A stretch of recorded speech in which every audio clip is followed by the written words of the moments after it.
Hey y'all, it's Chris here with Rockin Farm. Before we jump into today's topic, do me a favor, hit that subscribe button, click that notification bell, and go check out the website, rockin8farm.com. So what is today's topic? Well, today we are going to be talking chicken tractors, and I've got to build me a few. Now, I looked at a lot of different chicken tractor plans. Now, the reason I need to build some chicken tractors is for all of these little guys and gals here. Now, these aren't your ordinary everyday layers. I do not want to be mixing these guys in with my laying flock that you can see behind me. The chickens in there are breeding chickens for Diamond Jubilee Orpingtons and the Silver Lace English Orpingtons. We plan on breeding these chickens out for a multitude of reasons. You can go back and look at other videos if you want more explanation as to why we're going to be breeding these two specific breeds of chickens. But I needed a tractor that was heavy enough to not get blown around, which ruled out a lot of the PVC plans. I wanted it to be sturdy and really be able to move it around and not have it flexing and shifting everywhere. And that ruled out a lot of the cattle panel stuff. And I needed something that could easily be adapted for laying hens as opposed to meat birds, because most of the tractors out there are set up for meat birds. So like many people have done, I ended up settling on the John Suscovich chicken tractors. He's a smart guy who puts a lot of time and effort into figuring out that good balance between affordability and reliability. You know, I mean, there's a big difference between being frugal and just being cheap. So he did a good job of sourcing the materials and did a good job of explaining why he chose the materials he chose. I looked at a lot of different tractors. I looked at a lot of different plans. I even tried coming up with a few ideas on my own, and it just seemed that this was going to be the best use for me, because these chicken tractors are going to be great for my laying flock once I make a few modifications, but they're also good for if we decide to hatch out some guinea fowl or if we end up with some turkey poults. They weren't really just specific to meat birds like some of the tractors out there are. In addition to that, if I really wanted to with some of these tractors, I could probably throw small piglets in it and move them around on pasture as well, you know, before they put on enough size to be able to start tossing it around. So here's the big thing though. I'm not going to show you me building these tractors because there's a million people out there doing it. Once I get done putting them together, I will very likely do a video on all of the mods that I made to his tractor to make it more specific to an egg-laying flock, or even more specifically to a breeding egg-laying flock. But what I want to talk to y'all about today is price. I ended up buying the materials to put together two tractors. I looked at a lot of different ways to do it, and partially for the purpose of this video, I decided to buy the materials as he suggests them. So I thought about ways to try to make it less expensive. I just bought what he suggested, thinking that once I put a couple of these together, I can get some ideas where I can make some mods to make them a little more affordable. When John put together these tractors, and let me see, the revision of the book that I have is about 3 years old. A lot of the videos that I watch of people putting these together are about 3 years old. And about 3 years ago, this was a $200 chicken tractor all in. Well, y'all, then 2021 happened. This ain't a $200 chicken tractor anymore. Let's talk about some of the specifics. I want you all to ignore this pile of lumber that's sitting right here, as well as the pipe bender. Ignore the pipe bender because you might either have one or know somebody who has one, and you're not going to have to buy a pipe bender. The 2x3s and the 2x2s, those are for some of the mods that I'm going to make, so disregard those. When we go in and look at the receipts and look at the price calculations, you're going to see that I've drawn a line through these items.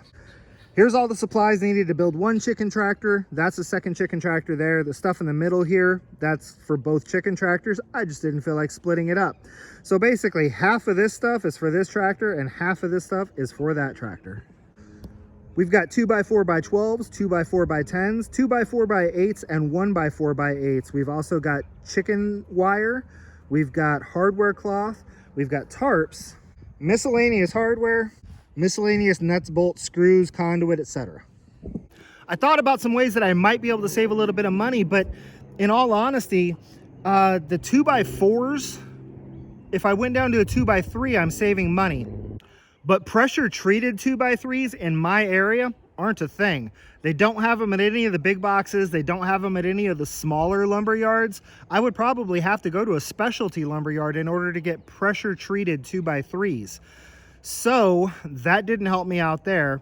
Another thing was 2x3s, even if I bought them not pressure treated, just stud quality 2x3s, they only come in 8-foot lengths.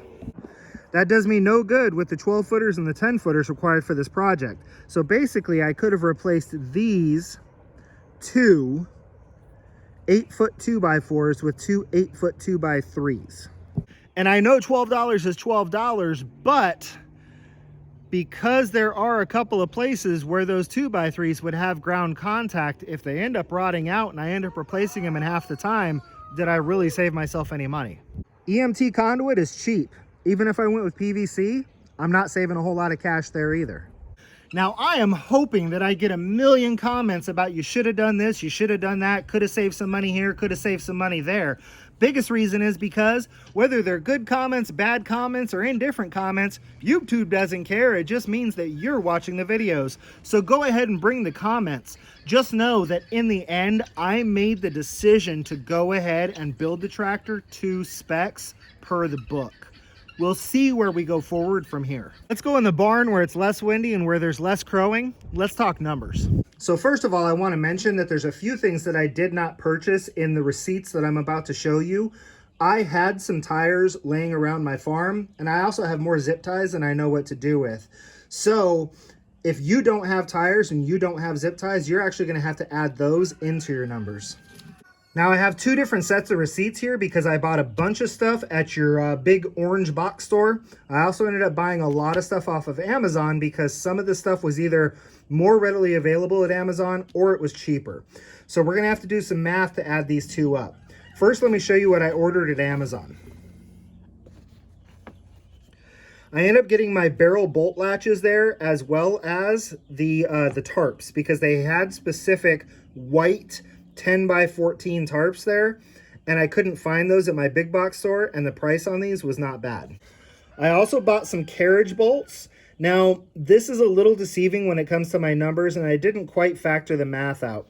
I ended up buying a 25 pack of carriage bolts because I might make a couple of mods to the tractor where I might need more than the 2 per tractor required. So a box of 25 came out to $28.18, which broke down cheaper per bolt than individual bolts at the big box store. Because I got the 25 pack on the bolts, I also got the 25 pack on the nuts and the 25 pack on the washers, but you can see that those weren't really that bad. If you just want to take that $13.42 and divide it out by 25, you'll see what your per unit cost is. And then I ended up getting a 6-pack of hinges because I may use 3 hinges on the doors instead of 2, or I'll just have 2 leftover hinges for my next tractor. The last thing I got through Amazon, because believe it or not, even with shipping, it was cheaper than the big box store, was 2 rolls, 1 for each tractor, of the 24-inch hardware cloth. So my total from Amazon for all the supplies I needed for 2 tractors came out to $238.29. Like I said, that number would be a little bit smaller if you only picked up the 4 bolts, 4 nuts, and 4 washers required for the project, but you may also just have those laying around and you wouldn't have that expense at all. Now, as far as my big orange box store goes, you can see that I actually crossed out the dollar amount here on the 2x2s because that's for my mods, and you wouldn't have to pay for that if you were just building the chicken tractor to specs. I also crossed out the 2x3s that I purchased for my mods, and I also crossed out the amount that is required to buy yourself a conduit bender if you don't have one. Now, one of the things that I want you to pay attention to, because you may or may not have this in your state, but here in Texas, if you live on a farm and you apply for an agricultural number, you can actually get a tax-exempt status for items that are necessary for projects on your farm. So I actually didn't pay any sales tax at my big box store, but you might end up having to pay for sales tax. So my total at my big box store, minus the conduit bender and the stuff that is part of my mods, was $438.92. As I already told you, I spent $238.29 at Amazon. That comes to a total of $677.21 for 2 chicken tractors between the 2 stores that I shopped at. Now, let's say we drop $30 off of that amount because you are just going to buy 2 6-inch bolts, 2 nuts, 2 washers, and call it good. I mean, we're still looking at $650 basically for the two. But then if you have to pay sales tax where you live, go ahead and throw that money right back on. So if you take the 677.21 for two chicken tractors and divide that by two, you're coming out to 338.60 more or less per chicken tractor. With some of the variances in there of you might go with 2x3s instead of 2x4s on the 8-footers, or you're not going to buy all the nuts and bolts and washers, or you do have sales tax where you live. Let's call this project somewhere between $300 and $350 per chicken tractor. Remember, my numbers don't include the at least one set of wheels that's going to be required to move your chicken tractors, or the big bag of zip ties that you're going to need in order to secure everything to the chicken tractor.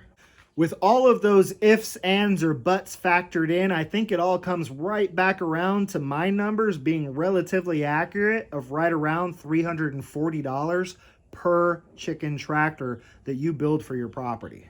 So as far as John's chicken tractor goes, I love the plans. I love the ease of the build. I love the strength. I love the durability. I like the weight. Almost everything about this chicken tractor I love. What I don't love is what 2021 does to this chicken tractor. It is not a $200 chicken tractor any longer. Like I said, for the sake of these little guys, I'm gonna go ahead and build these two to specs. I bit the bullet. I bought the materials that were required per the instructions, and I'm gonna make my mods to them, and I think I'm gonna be very happy with them. But if we're gonna keep going forward with this breeding project, because, I've got a breeding pair here, but once they breed out, I'm gonna need an additional tractor for the babies. So we're probably looking at building somewhere between 6 and 10 chicken tractors over the next couple of years. So I'm definitely gonna have to start looking into some ways to make this project just as strong, just as reliable, but possibly a bit more affordable. And because John already did such a good job of trying to find the most affordable, reliable materials, it's not going to be a real easy task. That's actually all I've got for you in this particular video. I just felt like it was important because everybody knows that John's tractors are awesome, but I haven't seen any what does a John's tractor cost in 2021 videos, and I think it's important for people in the homesteading community to know this. There's a lot of different people out there with a lot of different needs. For me, taking an old trailer and building some sort of like a mobile coop and using electric netting isn't an option because I'm in a position where I need to keep specific breeds separate from other specific breeds. So a small chicken tractor that's got some decent size and I can move it around and keep them on grass and keep my chickens happy, it's important to me. And that's why I ended up going with John's design. But again, in 2021, a $200 chicken tractor, it is no more. With that said, I'll be coming to y'all when I get the video of all the mods that I made to this specific tractor, the roosting bars, the feeding systems, the nesting boxes, etc.